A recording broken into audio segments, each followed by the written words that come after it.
গ্রামের নাম শীতলপুর। তিনজন বন্ধু রাহুল, তানিম আর সিয়াম স্কুল শেষ করে প্রতিদিনের মতো রাস্তায় হাঁটছিল। সেই দিন হঠাৎ করে তানিম বলে ওঠে, চলো না আজ একটু অন্যদিকে যাই, ওই মাঠটার পাশে খেলব। তিনজনেই রাজি হয়। হাসতে হাসতে দৌড়াতে দৌড়াতে পৌঁছে যায় এক ফাঁকা মাঠে। তারপর তারা মাঠের ভেতরে খেলা শুরু করে দেয়।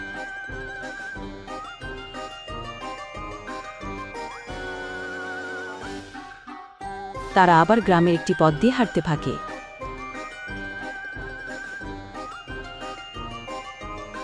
তারপর খেলা করতে করতে ওরা অনেক দূর চলে যায়। চারপাশে তখন গাছপালা, নীরব পরিবেশ।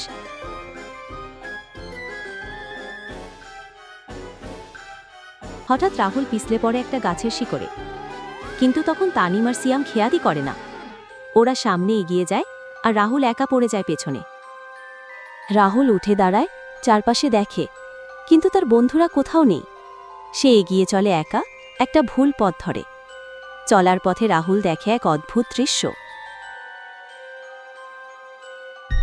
এক গাছের ডালে বসে আছে এক মহিলা, লম্বা চুল, সাদা শাড়ি, চোখগুলো যেন একেবারে লাল।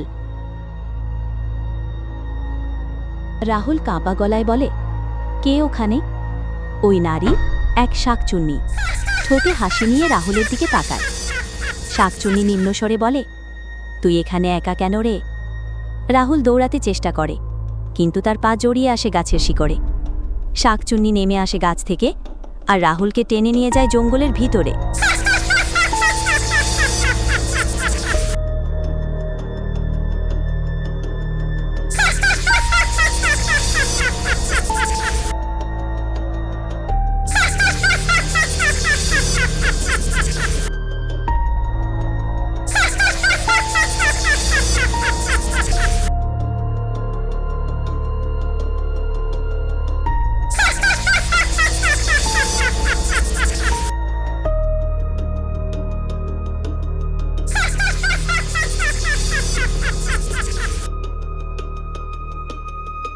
শাকচুন্নিটি ছেলেটিকে একটি ঘরের ভেতরে আটকে রাখে।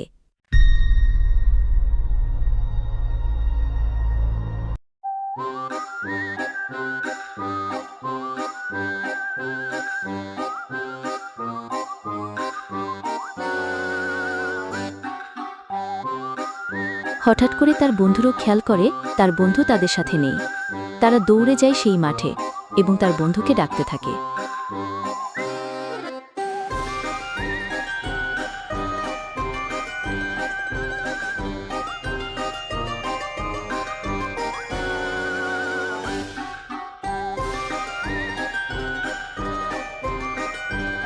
তারা অনেক খোঁজার পরও যখন তাদের বন্ধুকে পায় না, তখন ওই হারিয়ে যাওয়া ছেলেটির বাবার কাছে বলতে তানিমের বাড়িতে যায়।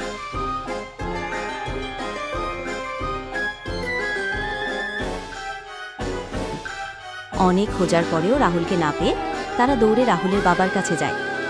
তানিম বলে, আঙ্কেল, রাহুল হারিয়ে গেছে, আমরা অনেক খুঁজেছি।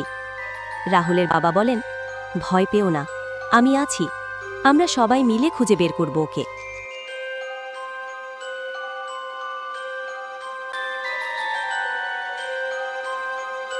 এবং সবাই মিলে হারিয়ে যাওয়া ছেলেটিকে গভীর জঙ্গলের ভেতর দিয়ে খুঁজতে থাকে। অনেক খোঁজার পরও তাকে পাওয়া যায় না।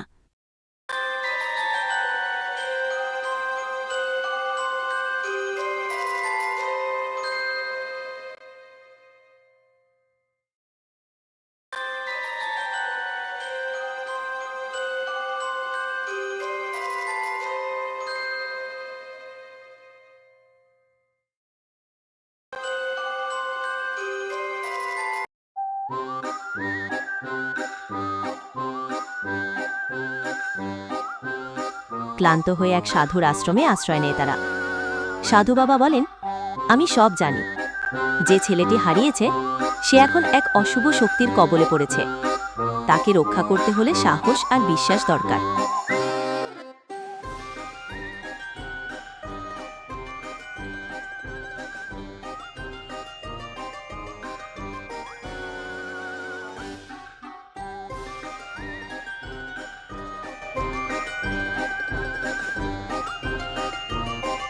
সাধু বাবা ও তানিমের বাবা ও তার দুই বন্ধু মিলে গভীর জঙ্গলের ভেতর দিয়ে হাঁটতে থাকে।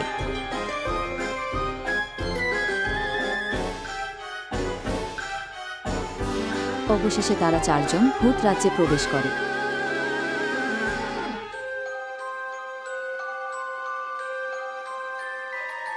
তাদেরকে দেখে শাকচুন্নিটা চিৎকার করতে করতে তাদের দিকে এগিয়ে আসে।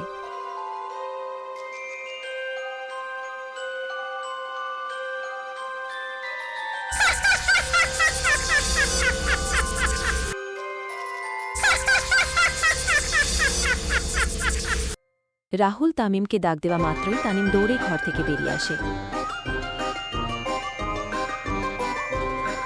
শাকচুন্নি অনেক রেগে যায়।